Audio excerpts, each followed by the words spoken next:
오늘 말씀 베드로전서 1장 22절부터 25절까지 말씀인데 말씀으로 뜨겁게 사랑하는 자라는 제목으로 함께 은혜를 상고하도록 하겠습니다. 22절부터 25절까지 말씀 여러분 다 읽으신 줄 믿는데 제가 한번 다시 봉독하도록 하겠습니다.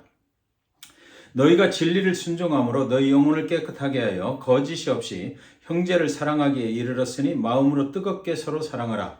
너희가 거듭난 것은 썩어질 씨로 된 것이 아니요 썩지 아니할 씨로 된 것이니 그것은 살아있고 항상 있는 하나님의 말씀으로 되었느니라. 그러므로 모든 육체는 풀과 같고 그 모든 영광은 풀의 꽃과 같으니 풀은 마르고 꽃은 떨어지되 오직 주의 말씀은 세세토록 있도다 하였으니 너희에게 전한 복음이 곧 이 말씀이니라. 아멘. 오늘 말씀의 구절을 보면 22절 처음 시작하는 이 22절의 첫 구절에 모두 종속이 되어 있습니다. 22절의 첫 구절이 뭡니까? 너희가 진리를 순종함으로입니다. 너희가 진리를 순종함으로 이런 일들이 일어난다라는 거죠. 진리는 무엇을 말하는 것이에요? 하나님의 말씀을 말합니다. 그리스도인은 하나님의 말씀에 따라서 사는 그런 사람이고 또 하나님의 말씀에 따라서 구원을 받은 사람입니다. 그 말씀이 어디에 있나요? 구원을 어떻게 받았다라는 그 말씀이 어디에 있느냐면 로마서 10장 9절부터 10절에 보시면 네가 만일 네 입으로 예수를 주로 시인하며 또 하나님께서 그를 죽은 자 가운데서 살리신 것을 네 마음에 믿으면 구원을 받으리라. 사람이 마음으로 믿어 의에 이르고 입으로 시인하여 구원에 이르느니라 이랬거든요. 하나님의 말씀에 의하면 두 가지를 하여야 구원을 받게 되어 있습니다. 첫째는 예수를 마음으로 믿는 것이고요. 두 번째는 자신의 믿음을 입으로 고백, 시인을 하는 것입니다. 또한 마음으로 믿는 것도 또 두 가지예요. 첫째는 예수가 우리의 구원자 되심을, 세이비어, 구원자 되심을 믿는 것이고 예수는 우리의 모든 죄를 지고 십자가에 죽으신 것과 그분이 또 우리를 위해서 부활하신 것을 믿는 것이에요. 그분은 나를 위하여 나의 죄를 대신 지시고 죽으셨다는 것과 나를 위하여 부활하신 것 그리고 나를 위하여 다시 또 오실 예수님이라는 것, 그것을 이제 믿는 거죠. 그러나 믿기만 해서 되는 것이 아니고 나의 입으로 시인을 해야 되는 것입니다. 두 번째는요, 그것뿐만이 아니라 예수가 나의 삶의 주인, Lord, 나의 삶의 주인 되심을 믿고 그것을 시인해야 되는 것입니다. 예수가 내 안에 들어오셔서 그때부터는 어떻게 됩니까? 나의 삶이 내가 인도해 가는 것이 아니라 내 안에 계신 주인 되시는 분 예수님이 이제 나의 삶의 인도자가 되신다는 것, 그것을 우리가 믿는 것입니다. 그래서 마음으로 믿고 입으로 고백하고 그리고 나서 새로운 삶을 살아가는 것, 그것이 그 사람이 바로 그리스도인인 것이에요. 일반적으로 구원을 얻은 그리스도인이라는 말은 이 두 가지를 다 포함을 하고 있는 것이죠. 여러분, 어떤 사람은 구원을 얻고 그 두 번째 삶하고는 그 삶이 그리스도가 주인 되심을 살지 못하는 이런 사람들도 있는데요. 사랑하는 성도 여러분, 한번 생각해 보세요. 50%짜리 구원이 어디 있겠느냐고요. 예수님을 믿음으로 구원을 얻은 하나님의 백성은 자동적으로 그들의 삶도 하나님이 주인 되심을 믿고 하나님을 따라 살아가는 사람들이 되는 것이에요. 그러므로 그리스도인은요, 또 두 번 태어납니다. 첫 번째는 육신의 부모님으로 인해서 우리가 태어났죠. 그리고 두 번째로는 예수로 말미암아 다시 태어납니다. 이것을 우리는 거듭났다라고 부르는 것이죠. 예수를 믿고 나의 삶이 예수 안에서 다시 태어나는 것이에요. 23절에 보면 너희가 거듭난 것은 썩어질 씨로 된 것이 아니요 썩지 아니할 씨로 된 것이니 살아있고 항상 있는 하나님의 말씀으로 되었느니라 그랬습니다. 이 말씀은 우리가 거듭난 것은 우리의 행위에 의해서가 아니라는 것이죠. 썩지 아니할 하나님의 말씀으로 우리는 거듭날 수 있었다라는 것입니다. 행위 구원이 아니다라는 것입니다. 사람들은 착각해요. 믿음이 있으면 행위를 열심히 해서 언젠가는 그 행위가 하나님께 연락되고 하나님이 만족하실 때 우리의 구원이 이루어진다. 그래서 우리가 행위를 잘해야 된다라고 이렇게 얘기하는데 그건 아니죠. 구원은 그렇게 받는 것은 아닙니다. 우리는 영원한 하나님의 말씀으로 거듭난 사람들이고요. 썩어질 육체의 영광을 추구해서는 안 되는 것입니다. 이제는. 세세토록 있을 말씀을 추구하고 그 말씀에 순종해야 한다는 것입니다. 그러므로 24절에 보면 그러므로 모든 육체는 풀과 같고 그 모든 영광은 풀의 꽃과 같으니 풀은 마르고 꽃은 떨어지되 그랬어요. 25절에 오직 주의 말씀은 세세토록 있도다 하였으니 너희에게 전한 복음이 곧 이 말씀이니라. 인간의 모든 영광은 풀의 꽃들처럼 시들어질 날이 있다는 것입니다. 그러나 하나님의 말씀은 영원히 남는다라는 것이고요. 그렇다면 왜 베드로는 이렇게 육체는 시들어 없어질 것이니까 육체가 아니라 영원하신 하나님의 말씀을 붙잡아야 된다고 이렇게 계속해서 강조를 하고 있는 것일까요? 그것은요, 베드로전서의 기록 연대와 관련이 있습니다. 베드로전서는 신학자들이 분석을 하기를 AD 63년에서 AD 64년경에 기록이 되었다라고 그래요. 그러니까 예수님이 이 땅에 오신 후 63년, 64년경이 되는 거죠. 그때 세상에서는 과연 무슨 일이 있었나를 우리는 생각을 하고 이 베드로전서를 봐야만 됩니다. 그때는 로마가 온 세상을 통치하던 시절이죠. AD 64년 7월 18일, 정확한지는 모르겠어요. 저는 그 기록을 그냥 본 거니까. AD 64년 7월 18일에 로마에 무슨 일이 일어났느냐 그러면 로마에 대화재가 일어난 날입니다. 그래서 그때 그 대화재가 일어난 그 전후에 아마 이 베드로전서가 기록이 되었을 것이다. 이렇게 우리는 추측을 하는 것입니다. 당시에 그 화재의 책임이 누구에게 돌아갈까요? 국가에 커다란 무슨 화재가 났어요. 사고가 난 거죠. 그러면은 일단은 모든 사람들이 국가의 지도자한테 그 책임을 돌리게 돼 있거든요. 그때 당시에 국가의 황제가 누구예요? 로마의 황제는 네로였어요. 근데 네로는 그 책임을 자기가 이제 다 져야 할 것 같으니까 그때 정말 사회적으로 최고의 약자들이었던 그 그리스도인들에게 이 책임을 뒤집어 씌워버린 것입니다. 그 후 약 300년 동안 그리스도인들은 엄청난 핍박을 당하면서 살아야만 했던 것이지요. 베드로전서는 이 불의한 시대에 엄청난 핍박을 견디며 살아야 하는 흩어진 유대인 나그네들, 예수 그리스도를 믿는 흩어진 그 나그네들, 그 그리스도인들에게 쓰여진 위로의 편지였습니다.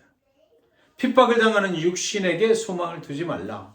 핍박과 고난은 있어도 거기에다가 너희의 목적을 두지 말고 소망을 둬서는 안 된다. 그 육신은 언젠가는 시들을 날이 있다. 영원히 살아있는 하나님의 진리의 말씀만을 소망 가운데 붙잡아야 된다고 격려의 편지를 쓴 것. 이것이 바로 베드로 전서인 것입니다. 사랑하는 성도 여러분, 여러분들이 살아가는 이 시대는 어떤 시대라는 생각이 드십니까? 여러분들이 생각하는 목회자, 그리고 또 여러분들이 생각하는 교회들의 모습은 과연 어떻다고 생각하시나요?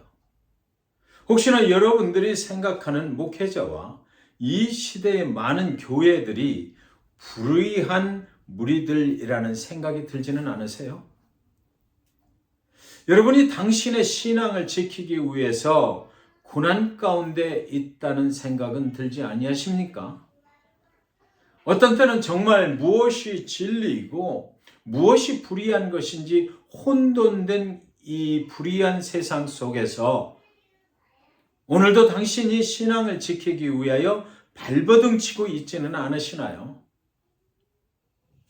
불의한 시대 속에서 당신의 신앙을 정통적으로 지키려 하다가 혹시 상처받은 분 우리 중에 아니 계십니까?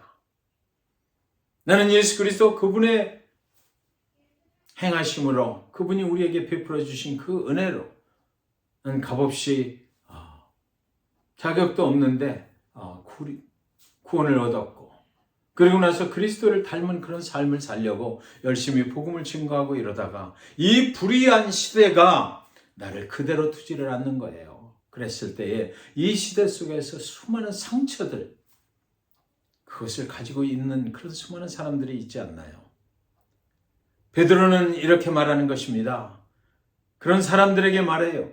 시들어 썩어 없어질 육체의 소망을 두지 말고 영원히 썩지 아니할 하나님의 말씀에 소망을 두라고 말하는 것입니다. 그것만이 산, 소망, 길이 된다는 것이죠. 여러분이 정말 진정으로 하나님의 말씀으로 구원을 받은 그리스도인이라면, 그렇다면 사랑하는 성도 여러분, 무너질 육신의 소망을 두지 말고 우리를 구원해 주신 세세토록 영원하신 하나님의 말씀에 소망을 두고 살아갈 수 있기를 주님의 이름으로 이 시간 간절히 축원드리는 것입니다. 이런 말이 있어요. 정말 사랑하면 방법을 찾고 사랑하지 아니하면 핑계를 찾는다. 우리 교회가 하나님의 말씀을 가르치고 배우는 교회가 될 때에 소망이 있어요, 여러분. 많은 성도님들이 하나님의 말씀을 가르치고 배우고 증거하는 일에 참여할 수 있기를 그래서 바라는 것입니다. 그래서 우리의 삶의 모든 스케줄들이 하나님의 말씀을 듣고 하나님의 말씀을 가르치고 하나님의 말씀을 배우는 그 시간으로 조정되게 해달라고 우리는 기도할 필요가 있는 거죠. 그 길만이 우리의 살 길이기 때문이에요. 그 길만이 우리가 회복될 수 있는 길이기 때문이라고 저는 말씀드리고 싶은 것이에요. 사랑하는 우리 교회가 말씀을 뜨겁게 사랑할 수 있기를 바랍니다. 하나님의 말씀을 그저 보는 정도가 아니고요. 하나님의 말씀을 아주 정독하면서 그 속에서 정말 하나님께서 나에게 주신 오늘을 살아가는 메시지, 오늘을 견디게 하는 힘이 되는 그 메시지는 과연 어떤 단어에 있는가 집중해서 볼 수 있었으면 좋겠어요. 그래서 그 하나님의 말씀을 뜨겁게 우리가 사랑함으로, 그렇게 되면 어떻게 되겠습니까? 신앙의 공동체 안에 그 말씀 중심으로 하나가 될 거죠. 그 말씀 중심으로 그 말씀을 사모하는 자들이 모이는 그 신앙의 공동체 안에서 서로 그 말씀 안에서 뜨겁게 사랑하게 된다라는 것입니다. 우리가 그렇게 되길 원합니다. 우리 교회가 영원한 산 소망이 되시는 하나님의 말씀을 가르치고 배우는 교회가 되기를 주님의 이름으로 간절히 축원드립니다. 그것을 위해서 오늘 예배 끝나고 잠시 이 말씀 증거가 끝나고 나면 같이 좀 기도했으면 좋겠어요. 우리 교회가 그런 말씀 중심에 말씀이 충만한 그런 교회가 되게 해달라고. 우리가 그래서 말씀으로 뜨겁게 그 안에서 서로 사랑할 수 있는, 말씀 중심으로 사랑할 수 있는 그런 교회가 되게 해달라고 그런 기도를 좀 했으면 좋겠어요. 그래서 기도하실 때 첫 번째, 살아있는 말씀이 증거되는 교회가 되게 해달라고. 그냥 하나님의 말씀이 어떤 윤리, 도덕, 무슨 세미나 삶을 잘 사는, 성공하는 방법, 이런 것들이 아니고 축복받는 방법, 이런 것들이 아니고요. 진짜 하나님의 음성이 들려오는 그런 말씀의 증거가 이 제단에서 있게 해달라고 그렇게 좀 기도했으면 좋겠습니다. 그리고 하나님의 말씀이 온 누리에, 우리의 가정들과 우리 교회뿐만 아니라 우리 가정들 삶의 자리까지, 그래서 충만하게 우리는 그냥 막 생각만 해도 하나님의 말씀으로 이렇게 연결이 되고 서로 그 하나님의 말씀을 가지고 이야기도 하고 그 은혜 받은 것도 나눌 수 있고, 이런 하나님의 말씀이 충만한 교회가 되게 해달라고 이 시간 기도했으면 좋겠어요. 그리고 세 번째로, 하나님의 말씀으로 삶을 살아가는 성도들의 교회가 됐으면 좋겠습니다. 그것을 가지고 기도해요. 우리의 삶이 하나님의 말씀의 인도함을 받는, 하나님의 말씀의 인도함을 받는, 내 생각으로 내 삶을 인도함 받는 것이 아니라 하나님의 말씀으로 우리의 삶이 삶의 현장에서 인도함 받아가는 그런 우리 성도들 다 되게 해달라고 이 시간 하나님께 간절한 마음으로 좀 기도했으면 좋겠습니다. 여기서 제가 이 말씀은 마치고, 그리고 여러분들 우리 성병 관세 집사님 인도하시는 대로 이 제목을 가지고 기도하시고, 또 제가 나눠드린 그 순서대로 이렇게 또 교회를 위해서 기도하시고 예배를 마쳤으면 좋겠습니다. 제가 먼저 기도합니다. 하나님 아버지, 감사합니다. 우리 성도들 오늘 이렇게 또 예배에 나왔습니다. 바쁜 시간 쪽에서 하나님의 말씀을 사모해서 하나님의 교회를 사랑하는 마음으로 우리 성도들과 함께 힘을 모으는 그런 예배로 이 시간 참여한 줄 믿습니다. 인도하시는 집사님에게 특별히 함께 하시고 참여한 모든 영혼들이 성령의 충만함으로 하나님의 말씀 충만을 사모하는 시간 될 수 있도록 하나님 인도하시고, 언제나 우리의 예배 가운데, 우리 교회의 공동체 가운데 하나님 살아계신 말씀이 증거되고 그것을 또 가르치고 배우고 나누는 그런 말씀이 충만한 교회로 인도하여 주시옵소서. 우리 성도들의 삶의 현장에 하나님의 말씀이 인도해가는, 그래서 정말 그 말씀 때문에 성공하고 그 말씀 때문에 축복을 누리며 살아갈 수 있도록 우리 모두를 축복해 주시옵소서. 예수 그리스도의 이름으로 간절히 축복하며 기도하옵나이다. 아멘.